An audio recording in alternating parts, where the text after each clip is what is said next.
क्या इस बार एक सनातनी हिंदू आदिवासी बनेगा एमपी का सीएम? क्या ओबीसी के बाद एक आदिवासी को एमपी का सीएम बनाएगी बीजेपी? बीजेपी आलाकमान ने एक सनातनी हिंदू आदिवासी को क्यों बताया एमपी का सबसे बड़ा नेता? दोस्तों, 2023 में हो रहे मध्य प्रदेश विधानसभा चुनाव बीजेपी के लिए बेहद अहम है। करीब 20 साल सत्ता में रहने के बाद भी बीजेपी को कांग्रेस से नहीं बल्कि एंटी इनकम्बेंसी से थोड़ा डर जरूर लग रहा है। इस डर को दूर करने के लिए बीजेपी ने कई सियासी चाल चली हैं। इनमें एक है केंद्र के 3 मंत्रियों और 4 सांसदों को विधानसभा चुनाव के मैदान में उतारना। एमपी में बीजेपी अपने वर्तमान सीएम शिवराज सिंह के बजाय प्रधानमंत्री मोदी को ही आगे करके चुनाव लड़ रही है। इसके साथ बीजेपी के अंदर खाने से खबर ये भी है कि बहुमत मिलने पर बीजेपी अपना सीएम बदल भी सकती है और शिवराज की जगह किसी दूसरे नेता को मुख्यमंत्री बना सकती है। दोस्तों, इस तरह की सरप्राइज देना बीजेपी की राजनीति का चरित्र भी रहा है। एमपी में बीजेपी इस तरह का जो सरप्राइज दे सकती है उसे लेकर कई नामों की चर्चा हो रही है, जिनमें केंद्रीय मंत्री नरेंद्र सिंह तोमर, केंद्रीय मंत्री प्रहलाद सिंह पटेल, केंद्रीय मंत्री फग्गन सिंह कुलस्ते और बीजेपी महासचिव कैलाश विजयवर्गीय के नाम जोर शोर से लिए जा रहे हैं। लेकिन इन सब में फग्गन सिंह कुलस्ते को डार्क हॉर्स बताया जा रहा है। वो फग्गन सिंह कुलस्ते जो सनातन हिंदू धर्म के ध्वजवाहक रहे हैं। वो फग्गन सिंह कुलस्ते जिन्होंने कहा था भारत का आदिवासी पहला सनातनी हिंदू है। आज हम बताएंगे कि मध्य प्रदेश का ये सनातनी हिंदू आदिवासी क्यों सीएम की रेस में एक डार्क हॉर्स है। आप देखते रहिए द कर्मा। दोस्तों, 6 बार लोकसभा और 1 बार राज्यसभा के सांसद और मोदी सरकार से पहले अटल बिहारी सरकार में भी कैबिनेट मंत्री रहे फग्गन सिंह कुलस्ते को बीजेपी ने 33 साल बाद विधानसभा चुनाव में उतार दिया है।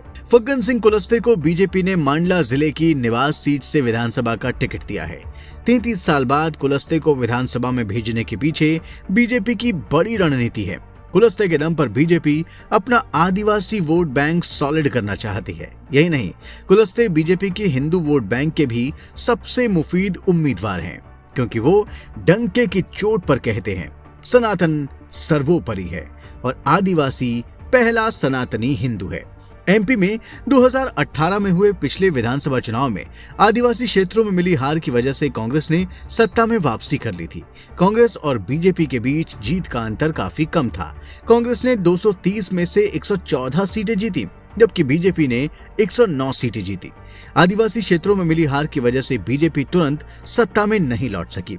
बीजेपी इस कमी को दोहराना नहीं चाहती, इसलिए उसने फग्गन सिंह कुलस्ते को एमपी विधानसभा चुनाव के मैदान में उतार दिया है। आमतौर पर देखा गया है कि किसी सिटिंग सांसद को विधायक का टिकट मिलने पर उसके उत्साह में कमी आ जाती है और इसे पार्टी से मिली सजा के तौर पर देखा जाता है। लेकिन एमपी विधानसभा चुनाव के चुनावी दंगल में उतरने के बाद फग्गन सिंह कुलस्ते काफी जोश से भरे हुए हैं। विधानसभा टिकट मिलने के बाद उन्होंने कई ऐसे बयान दिए हैं जो इस बात की तरफ साफ इशारा कर रहे हैं कि अगर एमपी में बीजेपी सत्ता में लौटी तो सीएम पद फग्गन सिंह कुलस्ते की झोली में जा सकता है।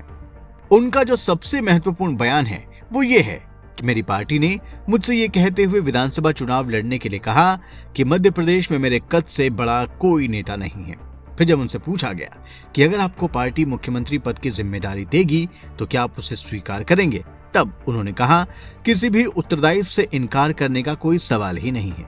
पार्टी ने अब तक जो भी जिम्मेदारी दी है मैंने उसे निभाया है, चाहे वो राज्य में हो या केंद्र में।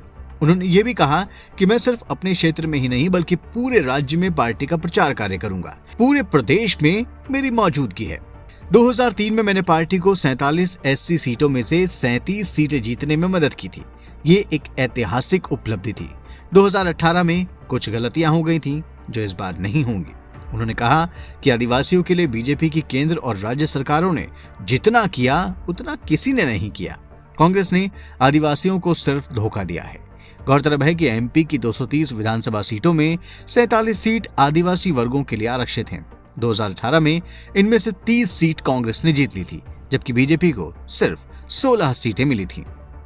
फग्गन सिंह कुलस्ते ऐसे आदिवासी नेता हैं जिनका सनातन हिंदू धर्म में अटूट विश्वास है।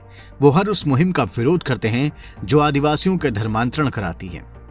2021 में जब वो राजस्थान की राजधानी जयपुर में एक कार्यक्रम में पहुंचे थे तो उन्होंने भरी सभा में पूरे अधिकार और गर्व से कहा था कि आदिवासी समाज सनातन हिंदू धर्म का ध्वजवाहक है और भारत का आदिवासी पहला सनातनी हिंदू है। आदिवासी मीणा समाज के उस कार्यक्रम में कुलस्ते ने मीणा लोगों को भगवान विष्णु के प्रथम अवतार मीन भगवान का वंशज बताया था। एमपी के मंडला जिले के सबसे छोटे बरबटी गांव में 18 मई 1959 को जन्मे फग्गन सिंह कुलस्ते अपनी किशोरावस्था से ही समाज की सेवा में जुट गए थे। आदिवासियों के बीच अपनी सक्रियता और सेवा के कारण इतने अधिक लोकप्रिय हुए कि केवल 21 वर्ष की उम्र में इन्हें अखिल भारतीय आदिवासी विकास परिषद मध्य प्रदेश का अध्यक्ष बना दिया गया। आदिवासियों के बीच लोकप्रिय होने के कारण ही उनकी राजनीति में एंट्री हुई। 1990 में भारतीय जनता पार्टी ने उन्हें निवास विधानसभा क्षेत्र से अपना प्रत्याशी घोषित कर दिया और कुलस्ते ने वहां जीत दर्ज कर यह साबित कर दिया कि वो आदिवासी समुदाय का एक जाना पहचाना और लोकप्रिय चेहरा है। अपने सामाजिक राजनीतिक जीवन के दौरान ही कुलस्ते ने आर्ट्स में स्नातकोत्तर की डिग्री हासिल की और फिर LLB की पढ़ाई भी पूरी की। कुलस्ते ने अपनी सामाजिक गतिविधियों को ही अपनी चुनावी रणनीति का हिस्सा बनाया है। बीजेपी ने एक बार फिर मध्य प्रदेश के निवास विधानसभा क्षेत्र से कुलस्ते को प्रत्याशी बनाया है। कई सियासी पंडित ऐसा मान रहे हैं कि इस बार बीजेपी जीती तो फग्गन सिंह कुलस्ते CM बन सकते हैं और मध्य प्रदेश को उसका पहला आदिवासी मुख्यमंत्री मिल सकता है। दोस्तों, MP के आदिवासी नेता फग्गन सिंह कुलस्ते पर हमारा ये वीडियो आपको जरूर पसंद आया होगा। अब आप इसे लाइक और शेयर करें और हमारे चैनल को सब्सक्राइब करें और हाँ, नोटिफिकेशन के लिए बेल आइकन दबाना बिल्कुल ना भूलें। धन्यवाद।